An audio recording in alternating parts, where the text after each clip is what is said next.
Le grand direct de la santé avec aujourd'hui le docteur Gérald Kierzek, le docteur Sidney Wana, Elisabeth Assayag et notre vétérinaire Natacha Harry. Oui, on est souvent tenté de partager notre repas avec notre chien ou notre chat, lui donner les restes ou alors des friandises en récompense. Pourtant, en croyant faire plaisir à notre animal, on peut mettre gravement sa santé en danger. Alors quels sont les aliments interdits pour les chiens et pour les chats? C'est ce que va nous expliquer Natacha Harry, vétérinaire, présidente de la SPA. D'abord, est-ce que nos animaux, ça paraît un peu évident, peuvent manger tout ce qu'on mange? Oui. Non. Pas forcément, d'accord. Voilà, la réponse est donnée. Non, ils ne peuvent pas manger tout ce qu'on mange pour plusieurs raisons. D'abord, notre régime alimentaire n'est pas approprié à leurs besoins en énergie, en apport calorique, et même le contenu même de ce que l'on mange ne leur correspond pas du tout. Et d'ailleurs, aujourd'hui, si on constate une augmentation vraiment massive de l'obésité chez nos animaux, c'est parce qu'on a trop souvent tendance à vouloir leur donner la même chose qu'à nous. Alors, il y a des aliments dont vraiment, il faut se méfier et très souvent, les gens les ignorent. Le premier, celui vraiment le poison phare, avant toute chose, c'est le chocolat. Oui, j'ai toujours entendu dire ça et ça m'étonne. Alors, pourquoi le chocolat? Dans le chocolat, la substance même du chocolat, c'est le cacao. Dans le cacao, il y a un produit, une substance qui s'appelle la théobromine.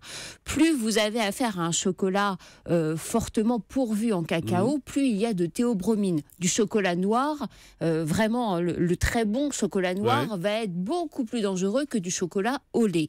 Cette substance, la théobromine, elle est dangereuse pour nos chiens et nos chats. Ce sont principalement les chiens en fait qui sont attirés par le chocolat et qui vont en manger, soit parce qu'on leur en donne, soit parce qu'ils vont tomber dans le placard et à ce moment-là, ça va aller la tablette. Il faut savoir qu'une tablette de 100 grammes de chocolat noir peut tuer un petit chien d'environ 10 kilos. Donc c'est vraiment un danger absolu, c'est le poison à éviter à tout prix. Et l'animal ne le sent pas que c'est dangereux pour lui? Absolument pas, il trouve ça très bon, en plus c'est un peu sucré, donc c'est extrêmement attrayant pour lui. Donc ça, attention au chocolat. Donc le chocolat peut tuer un chien? Ah oui, le chocolat peut tuer un chien, ça je suis absolument formelle, et plus il est noir, plus il est dangereux. Je répétais simplement. Autre danger pour nos animaux, mais c'est un danger, je pense, dont la plupart des propriétaires ont aujourd'hui conscience, ce sont les os. Alors, on se dit, un chien, c'est fait pour manger des os. Mais non, les os sont dangereux, surtout lorsqu'il s'agit d'os de poulet ou d'os de lapin qui sont particulièrement friables, qui peuvent entraîner des hémorragies très importantes au niveau du tube digestif. Donc, ne donnez jamais d'eau de poulet, d'eau de lapin, et plus globalement, j'ai envie de vous dire, ne donnez pas d'eau à vos... Mais même les gros? Alors, un très gros os, genre un os à moelle coupé, par exemple, vous pouvez le donner parce que là, on sait qu'il ne va pas se mettre en 1000 morceaux. C'est ça, moi je ramène ça du restaurant. Mais certains animaux vont avoir beaucoup de mal à digérer l'os et ça peut provoquer des diarrhées. Donc, donnez avec parcimonie des os et pas n'importe quel os. D'autres aliments, peut-être moins courants pour nos chiens et nos chats, mais il faut quand même le savoir, comme les oignons et l'ail sont aussi des dangers. Alors, il est quand même moins fréquent pour le chien. Aussi, vous avez raison. C'est assez répulsif quand même, il mange pas spontanément. Alors, il est moins fréquent qu'il se jette sur la gousse d'ail ou sur l'oignon. Mais enfin, sachez quand même... Si on veut lui en mettre dans son alimentation, c'est non. Sachez que c'est dangereux, n'ayez pas la mauvaise idée de vous dire, ça va relever un petit peu le goût de son aliment. Non, surtout pas d'oignons, surtout pas d'ail. Les champignons, on en parlait tout à l'heure, au même titre qu'ils sont dangereux et toxiques pour nous, en tout cas pour un certain nombre d'entre eux, ils vont aussi être toxiques pour nos animaux de compagnie.